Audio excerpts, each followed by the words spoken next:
Thanks for your patience. Here we go.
Hello, everyone. It's Friday, May the 14th. We've had 8 additional deaths since Wednesday.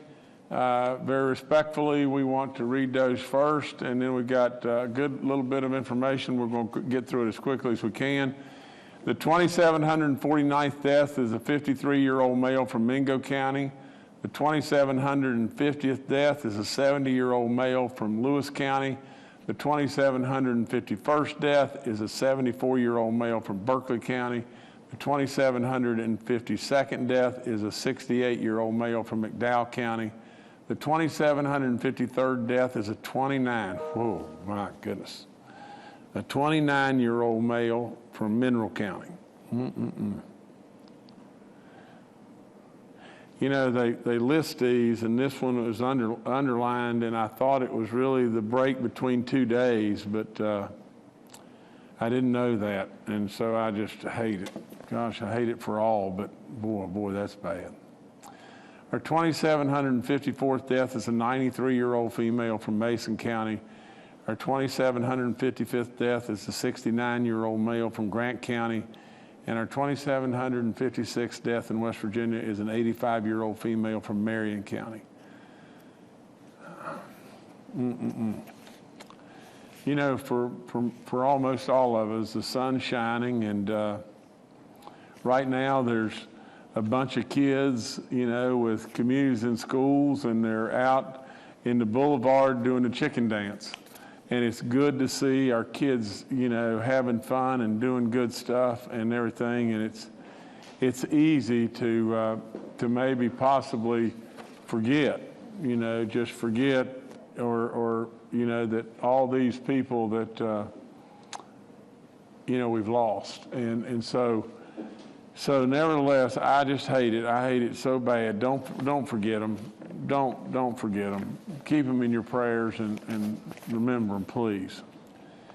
We have 297 new positive cases in the last 24 hours. Our daily positivity rate is at 4.47. Our cumulative rate is at 5.13. Our active cases are 6,615, and our recovered cases are 148,552. We have 255 hospitalized in West Virginia and 86 patients that are in the ICU unit. We have 1 red county, and that's Hampshire County. It's hard to believe. I mean, you know, really and truly, this terrible killer doesn't discriminate, does it? I mean, sometimes it's in the Eastern Panhandle, sometimes, you know, it's in an area that is maybe less populous. It just doesn't discriminate. And so we've got to remember that, and we've got to still take this thing really serious. If you're 65 and above, please, please, please go get tested if you have any kind of any kind of symptoms whatsoever. You know, from the standpoint of the antibodies, they can help save your life, or save your life if we can catch this early enough.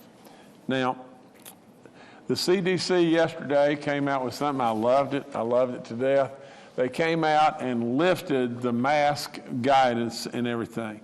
But they announced yesterday that anyone that is fully vaccinated, now make sure everyone understands this, anyone that is fully vaccinated can participate indoors and outdoors in any activities without wearing a mask, in anything, irregardless to crowd size.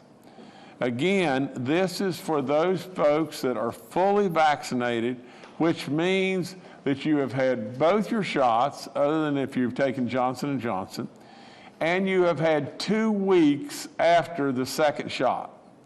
And so, and the same is true with Johnson & Johnson. If you're taking Johnson & Johnson, you have 2 weeks after your Johnson & Johnson shot. So today, I am also announcing that I am signing an executive order to modify our face covering requirement. And we will immediately begin following the updated CDC guidance for all those West Virginians that are fully vaccinated. Our face covering requirement no longer applies to you if you are fully vaccinated. Our face covering requirement will still apply for all those that have not been vaccinated until June the 20th. Remember, you do not have a constitutional right not to wear a mask. You know, but the bottom line to this whole thing is just this and only one thing. Any private business or school can still require you to wear a mask, irregardless of this new executive order and this new guideline by CDC. So, with all this being said, it's a good day. It's a great day. You know, from the standpoint of us that are fully vaccinated, to be able to walk around and not worry up with this crazy mask stuff and everything, even though it has saved so many lives. We want to give it a good burial. For the ones that are fully vaccinated, we want to absolutely tell that mask how much we appreciate it, even though it's been terribly cumbersome and it's been invasive and all that. We know that. But at the same time, we also want to appreciate it because it served its purpose, and what a purpose that it served. It saved so many lives. Now, I don't know that there's a motivator out there that can possibly be any better than this. For those that have not been vaccinated, for crying out loud, you know, you don't like the mask, go get vaccinated.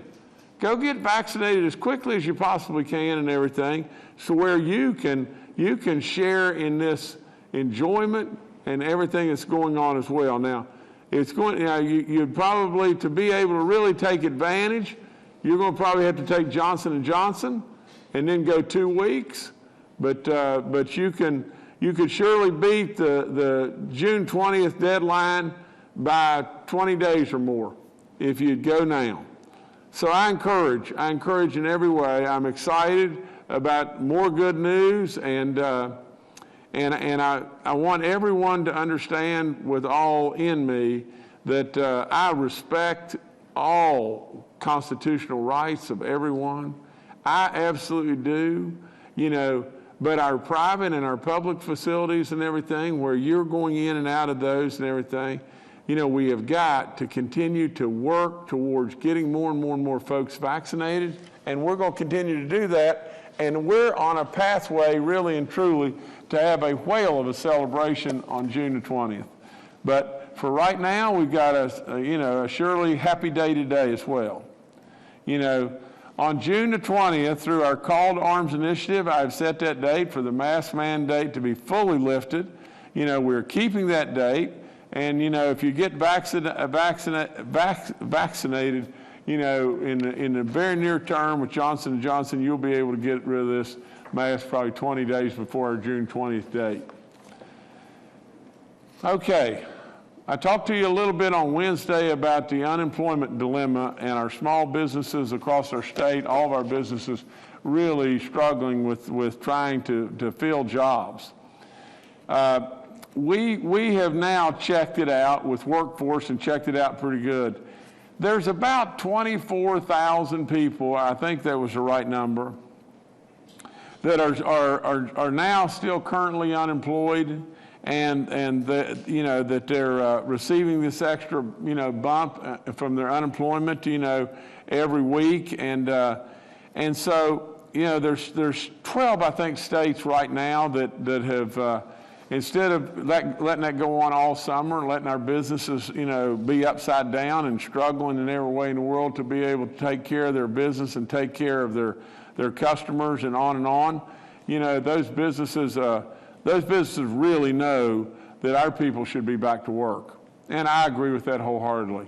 Now, there's got to be some people that are still out there that are really struggling, and I'm not talking to you. But I'm talking to the overwhelming majority of those other folks. Now, so here's what we're going to do. We're going to follow suit with the other 12 states. So actually, on you know, what we're going to do, we're going to give everyone a little more than 30 days.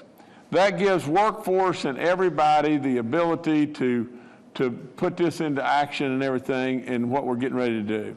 But today I am announcing that we will end all federally funded pandemic unemployment compensation programs in West Virginia effective June the 19th at midnight. West Virginians will have access to thousands of jobs right now, and we need everybody back to work. Our small business and economy depends on it so much. This will include the additional $300 weekly payment as well as benefits for self-employed. Any weeks filed before June the 19th that are eligible under the federal program requirement will continue to be processed. Workforce West Virginia stands ready to help West Virginians return to the workforce. More information on this will be provided in the days to come. In addition to this, we are, and it will take me until Monday to put this in place. But what we're having a lot of businesses that are willing to step up, and we're looking at, some kind of bonus that could really incentivize our folks to go back to work and really be able to help with this shortfall that they may have to endure just a little bit here. But we got to have you back to work. America is all about work. And that's what's made this great country, and for us to not be back to work, if you're just taking advantage of these programs and whatever like that, I think that time is over, and that time needs to end, and we need to move forward. But in addition to that, what we're looking at the state doing a $500 for all practical purposes signing type bonus, and if it is equaled by a business that you would go to work for that is willing to put up the same dollars. So if some business out there, and we've had a lot of discussions with businesses along this line, if some business was out there would be willing to put up $500, the state put up $500, the employee gets $1,000 to go back to work if you stay on the job for a minimum of 90 days. And so we're looking at that. We're also looking at, from the standpoint of this is not in a situation to where, and we're trying to address this and everything. If you're working now and you just transfer jobs and go to work somewhere else, we're not interested in that. We're interested in getting these folks back to work here that are on the sidelines right now. So I'll let you know more on Monday, but as of June the 19th, we're going to halt this program. Our vaccine eligibility is all 16 and above. The FDA and the CDC have now authorized the Pfizer vaccine for all 12 to 15-year-olds, and we have begun that vaccination, and I think General Hoyer is going to talk more about it. We have 15 counties that are scheduled to hold clinics next week. The Department of Education estimates 78,000 folks, or kids that are eligible. And we will offer the vaccines to all students 12 to 15 years of age with the permission of their guardians. And all these clinics will also offer vaccines to all eligible West Virginians as they come in, whether it be students, parents, or educators, whomever it may be. So Brooke, Boone, and Putnam counties are holding clinics this week in schools for 12 to 15-year-olds. Our young people stuff, we're moving right ahead, with our $100 gift card or savings bond issue and all that, and someone sent me a note, is that on the savings bonds there? Everything. Well, that doesn't have anything to do with it. I'll get back on course here. But for all those 16 to 35 years of age, go get vaccinated. We'll catch up as far as sending you that $100 either gift card. You'll be the one to decide. A $100 gift card or the savings bond. We'll hook you up on how to get that. But either way, one way or another, we're going to get you those dollars, and we got that all teed up in the system right now, and I think that's going to be run very, very smoothly. From the standpoint of our vaccine distribution update, we're at 83.9% of first and second doses administered by the state this week and everything. Our goal is always 100. We've got 72% of those 65 years of age and older that are fully vaccinated. Over a third of our population has been fully vaccinated. You know, actually that number is, I love this thing keeps moving. We're at 46.9% fully vaccinated in West Virginia. Now here's the number you got to really watch. Remember, we're trying to get to 65, you know, and everything. On all people that, you know, are in the state of West Virginia that are eligible, that have received first dose. And we're at 56.2% of the total population right now. Remember, that number was, I don't know, it was 51 or 2, and then it climbed and we got to 53, then we got to 54. I thought, my gosh, this is really great. Then we were like 54.8 or 9 or something, and then we were all of a sudden we were at 55.2 and everything, and now we're at 56.2. You know, I think yesterday or Wednesday rather, I told you we had 8.4% to go.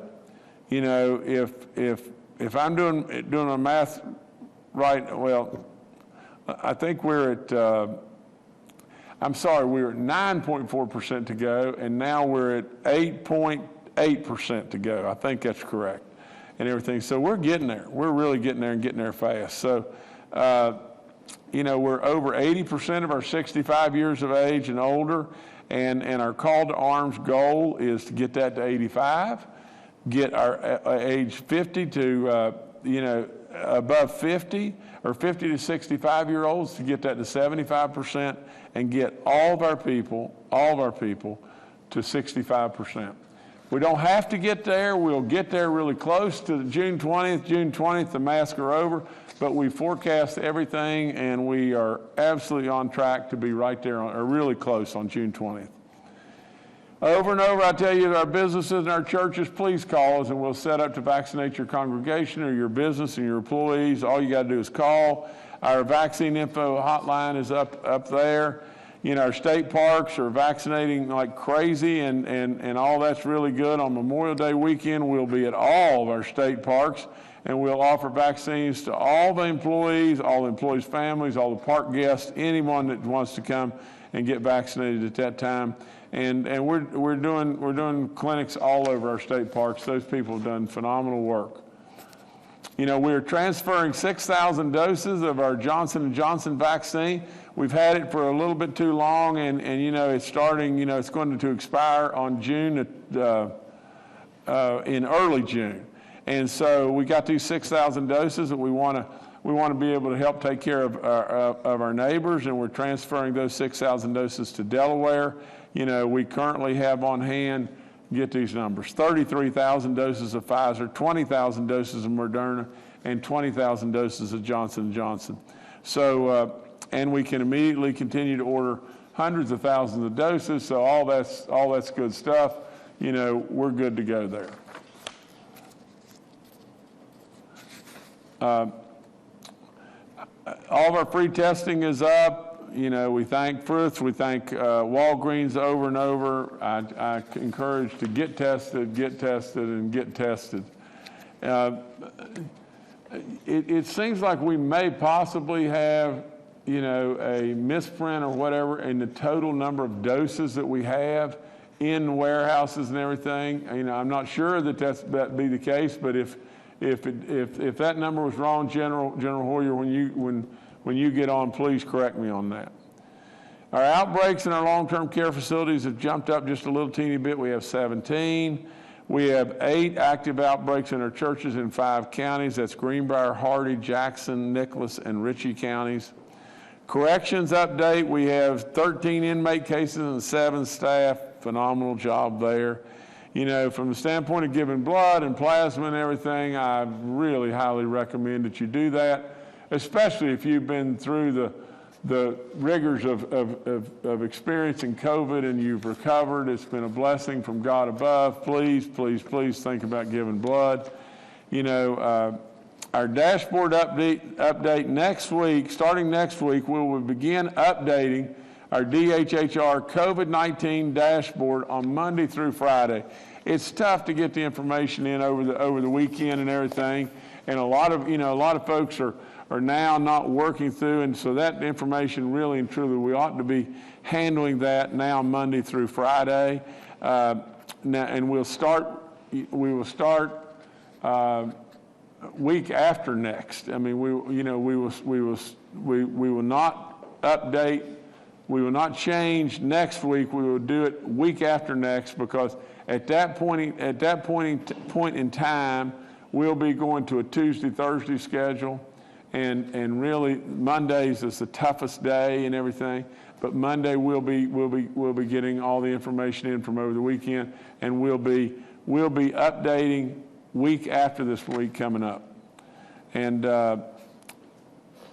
so we'll also start on this coming Monday on our dashboard showing the vaccine data for the 12 to 15-year-old age group.